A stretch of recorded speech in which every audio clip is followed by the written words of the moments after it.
Olá, meus irmãos, graça e paz seja convosco. Hoje vamos tratar da lição de terça e quarta, tá bom? Terça-feira tem como título Testemunho aos eruditos Nicodemos. É interessante a expressão erudito porque, de fato, Nicodemos, ele era um erudito. Ele era uma pessoa extremamente inteligente, era um fariseu renomado, é tanto que o próprio Jesus chega para ele e fala, né? Você é mestre em Israel e não sabe dessas coisas? Quando ele faz menção sobre a questão do nascer de novo. E ali Nicodemos mostrou, de certa forma, uma deficiência em relação a esse conhecimento. E Jesus o aborda, no caso, ele é abordado por Cristo, né, à noite. Isso já demonstra que ele tinha, no mínimo, uma certa timidez, uma certa vergonha, um certo receio de não ser visto durante o dia diante da corte dos fariseus, dos quais ele fazia parte. Então, só o nome Nicodemos quer dizer vencedor do povo, conquistador do povo, e um texto e uma expressão que é mais assim envolvente é aquele que conquistador do povo, ou o que vence pelo povo. E de fato Nicodemos viveu essa prática. Quando ele chega ali diante de Cristo e bem após esse momento, ele conversa com Jesus, Jesus fala para ele sobre a importância de nascer de novo. Aquele momento ali é silenciado no capítulo 3. Foi para Nicodemos que Jesus disse, né? Deus amou o mundo de tal maneira que deu o seu Filho. Então a salvação é uma dádiva de Deus. Não era meritório, porque alguns fariseus pensavam, né, alguns líderes daquela época, pensavam que a pessoa para alcançar a salvação tinha que fazer algo. E Deus ali enfatizou, Cristo enfatizou para Nicodemos que a salvação era um dom unicamente de Deus. Quando ele fala que Deus deu o seu Filho, para que tudo que nele cresce não perecesse, mas viesse a ter a vida eterna. E Nicodemos, irmãos, foi realmente honrado. Ele é descrito mais adiante, no capítulo 7, quando, diante daquele momento onde estava sendo acusado, ele deu a palavra final. No capítulo 7, olha que coisa interessante aqui, ó. João, capítulo 7, e só para recordar, só o Evangelho de João fala sobre Nicodemos. Ninguém mais fala sobre ele. Aqui no capítulo 7 e no verso 50, capítulo 7 e o verso 50 diz assim, ó: Então Nicodemos, o líder que antes havia se encontrado com Jesus, perguntou: A lei permite condenar um homem antes mesmo de haver uma audiência? Aí eles disseram assim: Você também é da Galileia? Responderam-lhe eles: Procure e veja por si mesmo se há algum profeta da Galileia. Bem, até eles, que embora demonstrassem ser inteligentes, entendidos, os fariseus, esqueceram-se que Jesus não veio da Galileia. Ele veio de Nazaré, ou seja, veio de Belém. É tanto que depois, quando está ali André e o seu irmão, e agora me deu um branco, quando ele perguntou assim, pode vir algo bom de Nazaré? Pode vir alguma coisa boa de Nazaré? Jesus, de fato, ele era de Belém, na Judéia, e não da Galileia. Quando ele fala assim, você também é galileu? Só sabe que alguma coisa boa vem de lá. Essa interpretação dos fariseus é totalmente carente de conhecimento. De fato, Jesus não era da Galileia. E aí, quando ele faz isso, olha o que é que ele responde embaixo. No final do capítulo 7 diz assim, ó, então todos foram para casa. Eles deram aquela palavra para Nicodemos e depois foram embora.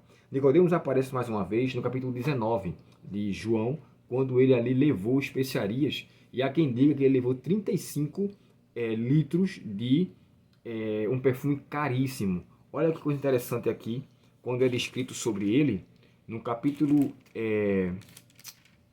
no capítulo 19, o verso 39 a 42, diz assim, ó, depois que Jesus foi crucificado, Nicodemos comprou mais de 30 quilos de um valioso unguento perfumado para o sepultamento de Jesus. Ele não apenas levou o unguento até o túmulo, como ajudou José da Arimateia a sepultar o corpo. João 19, 39 e 42. Embora o texto do capítulo 3 ele silencie sobre a conduta de Nicodemos depois disso, os textos que nós vemos, encontramos ali evidências de conversão. De fato, Nicodemos, embora sendo muito rico e de um respeito muito grande, ainda assim ele encontrou um espaço no reino de Cristo. E Jesus, sabendo daquela situação dele, conhecendo a sua sinceridade, conhecendo a sua dedicação, conhecendo a sua preocupação em relação àquilo que estava para acontecer com Cristo, o próprio Nicodemos ele foi sensível, ele foi flexível. Ele, na verdade, foi uma pessoa que se deixou ser levado não pela conduta dos fariseus, mas por aquilo que o próprio Jesus tinha demonstrado. Ele chegou a ver, presenciou ali alguns milagres de Jesus. E ele disse bem claro: mestre, as coisas que você faz, nenhuma pessoa pode fazer. Você com certeza veio da parte de Deus. Olha o que é que fala aqui no capítulo 3, olha. Ele diz assim: Rabi, todos nós sabemos que Deus enviou o Senhor para nos ensinar seus sinais. Seus sinais são prova de que Deus está com o Senhor. Jesus respondeu. Parece que Jesus cortasse aqui e falasse assim: olha, ninguém pode ver o reino de Deus se não nascer de novo. E aqui, diante dessa conversa, desse diálogo depois, é silenciado o assunto e nós vemos indícios de conversão de Nicodemos após isso. Na lição de quarta-feira, missão para os justos, missão junto aos ricos. E aqui fala-se de dois personagens. O primeiro é o jovem rico e o segundo é Zaqueu. Olha que contraste entre um e outro. Aquele jovem rico, irmãos, ele já tinha de fato praticado ou conhecido muito sobre a lei de Deus. Embora conhecesse a letra da lei e fosse sincero, algo ainda lhe faltava. É tanto que ele pergunta: o que é que me falta ainda? Aí Jesus vai e fala para ele com que ele vendesse. Olha que coisa interessante.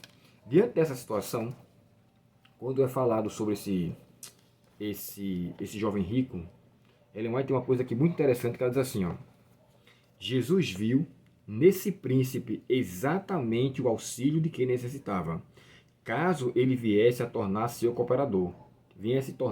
seu cooperador na obra da salvação. Se ele se colocasse sob a direção de Cristo, seria uma força para o bem. O príncipe poderia de maneira notável haver representado o Salvador, pois era dotado de qualidades que, uma vez unidos a Jesus, o habilitariam a tornar-se uma força divina entre os homens. Cristo, lendo-lhes o caráter, o amou. No coração do moço estava desabrochando o amor para com Cristo, pois amor suscita amor. Jesus anelou vê-lo como cobreiro seu, ansiou torná-lo semelhante a si próprio, um espelho em que se refletisse a semelhança divina. Anelou desenvolver-lhe a excelência do caráter e santificá-lo para o serviço do Mestre. Observe essa parte aqui como é tocante. Houvesse esse príncipe se entregado então a Cristo e teria crescido na atmosfera de sua presença, houvesse feito essa escolha, e quão diferente teria sido o seu futuro. Irmãos, há quem diga que, quando aqui é dito, né, o seu futuro seria diferente, há quem diga que aquele jovem rico no ano 70 perdeu todos os seus bens e acabou sendo morto naquela situação. E embora não tenham todo o respaldo para confirmar essa informação, isso nos faz pensar o seguinte: se isso de fato aconteceu, temos a evidência de que negligenciar o chamado de Cristo é sempre perigoso. E outra coisa, protelar para deixar para momentos posteriores ou não aceitá-lo de imediato é um outro risco. Sabe, quando Cristo nos chama para fazermos algo, aqui, diferente de João, de Tiago, de Pedro, que quando ele chamou, eles mesmos deixaram as suas redes e o seguiram. Jesus não mandou eles deixá-los. Eles deixaram e prontamente o seguiram. Aqui, Jesus pede para que ele deixe algo e o aceite. Ou seja, deixe aquilo que compromete, que é a sua riqueza, que é aquele que está com você. Claro, irmãos, isso não quer dizer que os ricos não vão se salvar. Não é isso. Mas existe uma dificuldade maior o se apegar aos bens materiais. E um ponto que eu queria dizer para vocês aqui, claro, é que toda a negligência ao chamado de Deus, por mais que eu seja uma pessoa bondosa, caridosa, mas que eu não estou disposto a compartilhar aquilo que Deus me concedeu, eu serei visto aos olhos de Deus como aquele ímpio servo ou mau servo que serei com ele destruído. Olha o que é que fala o livro Parábola de Jesus, na página 365. O contínuo mau emprego dos seus talentos extinguir-lhe-á definitivamente o Espírito Santo. Ou seja, não extingais o Espírito, né? Paulo fala aos Tessalonicenses. Ou seja, deixará de ter atuação na vida da pessoa. Extinguir-se-á definitivamente o Espírito Santo, que é a única luz. A sentença é: lançai-vos, pois, o servo inútil nas trevas exteriores. Imprime o selo do céu sobre a escolha que eles mesmos fizeram para a eternidade. E aqui em cima diz assim, ó: no grande dia do juízo, aqueles que não trabalharam para Cristo, que vagaram sem ter responsabilidade alguma, pensando em si mesmo e agradando-se a si mesmo, serão postos pelo juiz de toda a terra, como aqueles que obraram o mal. receberão a mesma condenação. Ellen White chega a descrever também no livro O Desejado de Todas as Nações, no capítulo 17, falando sobre Nicodemos, o seguinte: Deus confiou àquele jovem rico os bens que ele tinha para que soubesse administrar da melhor forma. Ele obteve os seus bens, mas não administrou da maneira correta. Logo, com aquilo que era para ter sido uma bênção para a sua vida, ele tornou a maldição. Eu quero que você reflita com isso. Quer que você tenha bens materiais, algo que você conseguiu, por mais que você ache que foi o seu trabalho, o seu intelecto, seus estudos, os concursos que passou, ainda assim nunca deve ser esquecido que esses são bens de Deus. Olha o que acontece com Zaqueu. Zaqueu fala assim: se eu tiver roubado alguém, devolverei 4 vezes mais. Então, ali de fato a conversão e desejo, disposição de devolver-lhe, de compartilhá-lo, né?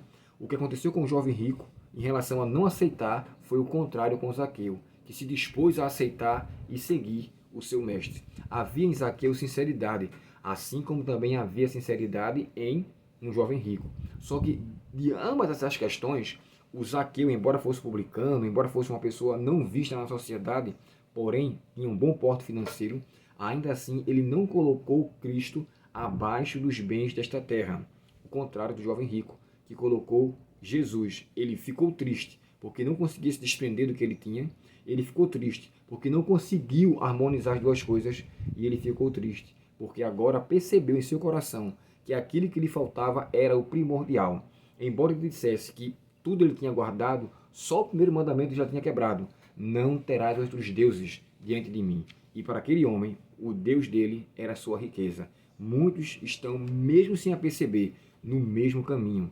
Que Deus, portanto, irmãos, nos ajude a sabermos valer essa missão, como é dito aqui, junto aos ricos. Somos dotados de grandes bens. Que Deus nos auxilie a compartilhá-los, porque tudo que temos são bênçãos de Deus. Que Deus, portanto, nos abençoe. Oremos ao Senhor. Querido Pai Celestial, obrigado pela Tua mensagem, pela Tua palavra. Nos auxilia a podermos fazer valer todo o Teu ensino para conosco. E nos dá, Senhor, discernimento, para que saibamos compartilhar tudo à luz da Tua vontade. Perdoa nossos pecados, nos dá um bom dia e nos livra do poder do mal, Senhor. Te pedimos por Jesus. Amém. Deus muito te abençoe, um ótimo dia na presença do nosso Pai Celestial. Amanhã ou hoje ainda vou fazer o vídeo de quinta-feira, tá bom? Peço perdão por todo esse embaraço, esse atrapalho que aconteceu e acabou a gente fazendo os vídeos atrasados, mas que Deus, por sua misericórdia, nos aceite e nos faça aprender cada dia mais sobre a sua santa, boa e agradável Palavra de Deus. Deus abençoe você. Até o próximo estudo. Até logo.